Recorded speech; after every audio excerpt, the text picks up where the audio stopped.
नमस्कार. आज आपण मुगाच्या डाळीपासून अगदी झटपट आणि पौष्टिक अशी रेसिपी बघणार आहोत. वेळ न घालवता रेसिपीला सुरुवात करूया. तर बघा, सर्वप्रथम इथे मी 1 वाटी मुगाची डाळ पाण्यामध्ये 2 तास अगोदर भिजत ठेवली होती. मुगाची डाळ अगदी व्यवस्थित अशी भिजलेली आहे. तर बघा, आता आपल्याला यामधलं पाणी आहे ते काढून टाकायचं आहे आणि एका मिक्सरच्या भांड्यामध्ये ही मुगाची डाळ आपण काढून घेऊया.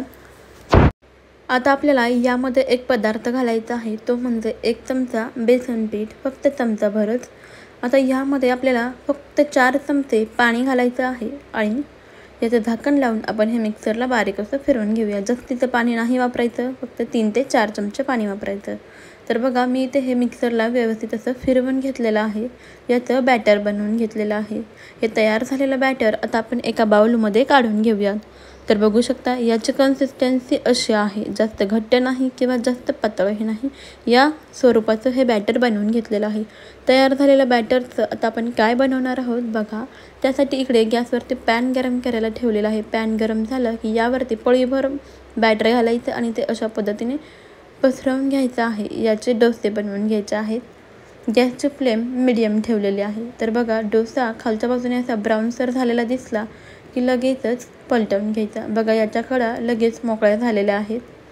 छान कुरकुरीत जाळीदार असा हा डोसा झालेला आहे. अगदी गोल्डन कलर येईपर्यंत भाजून घेतलेला आहे. आता याच पद्धतीने मी तुम्हाला आणखीन एक डोसा बनवून दाखवते.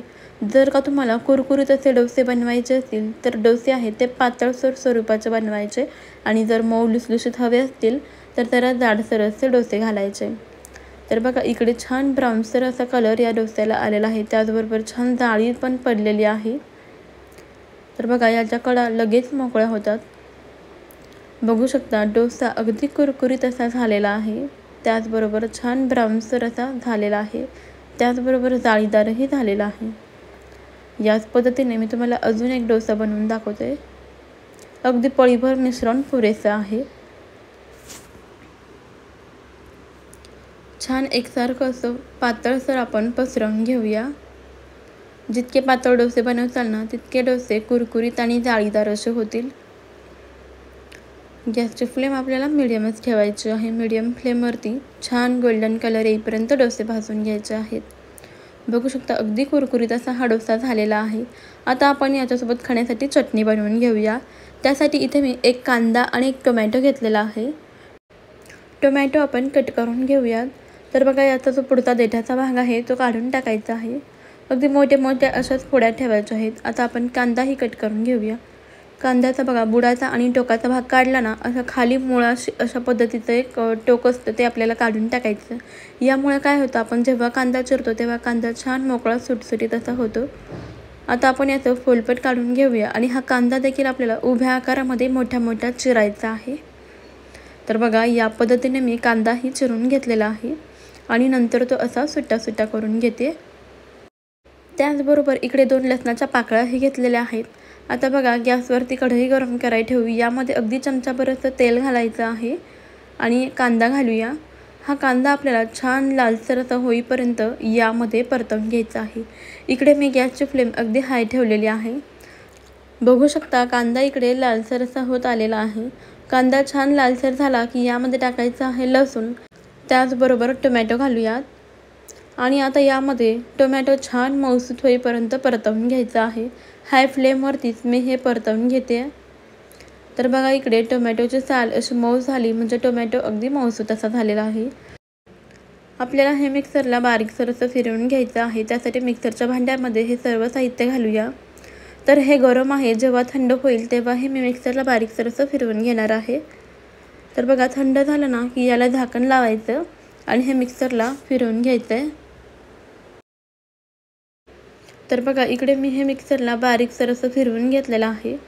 ही तयार झालेली चटणी एका बाउलमध्ये काढून घेऊयात. तर बघा, अशा स्वरूपाची चटणी बनवलेली आहे. आता या चटणीला आपल्याला तडका द्यायचा आहे. त्यासाठी बघा, इकडे चमचाभर आपण तेल घेऊया. त्यामध्ये मोहरी घालायची. मोहरी छान तडतडली की त्यामध्ये जिरे घालूयात. जिरे देखील छान फुलले की त्यामध्ये 1 बेडगी मिरची घालायची आहे. आता आपला हा तयार झालेला तडका चटणीमध्ये टाकूयात आणि व्यवस्थित असं मिक्स करून घेऊया. तुम्ही यामध्ये तडक्यामध्ये कढीपत्ता देखील घालू शकता. माझ्याकडे तो अवेलेबल नव्हता त्यामुळे मी नाही वापरला. सर्व छान एकजीव असं मिक्स केलं की यामध्ये घालायचं आहे चवीनुसार मीठ आणि व्यवस्थित असं मिक्स करून घेऊयात।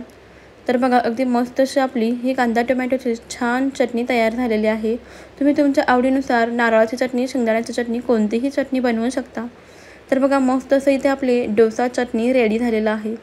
डोसे बघू शकता छान जाळीदार असे झालेले आहेत। त्याचबरोबर हे खाण्यासाठी देखील तितकेच पौष्टिक आहे। मुगाची डाळ किती पौष्टिक आहे तुम्हाला तर माहीतच आहे। त्यामध्ये भरपूर प्रमाणामध्ये प्रोटीन आहे, खूप सारे न्यूट्रिएंट आहेत। त्यामुळे हा झटपट होणारा त्याचबरोबर पौष्टिक होणारा नाश्ता नक्कीच बनवून बघा। कमीत कमी घरात उपलब्ध असलेल्या साहित्यांमध्ये हा नाश्ता तयार होतो। तुम्ही जर डाएट करत असाल तर तुमच्यासाठी हा नाश्ता खूपच उत्तम आहे। तर रेसिपी आवडली असल्यास लाईक करा, जास्तीत जास्त शेअर करा आणि हो चॅनेलवर नवीन असाल तर जाता जाता आपल्या चॅनलला नक्की सबस्क्राईब करा। आणि हो तुम्ही आपला हा व्हिडिओ कोणत्या शहरातून पाहिला आहे ते मला कॉमेंटमध्ये नक्की कळवा, म्हणजेच मला समजेल की आपले व्हिडिओ कुठकुठपर्यंत पोहोचत आहेत। चला तर मग भेटूया अशाच पुढच्या छान छान नवनवीन आणि भन्नाट आणि युनिक झटपट होणाऱ्या रेसिपीमध्ये।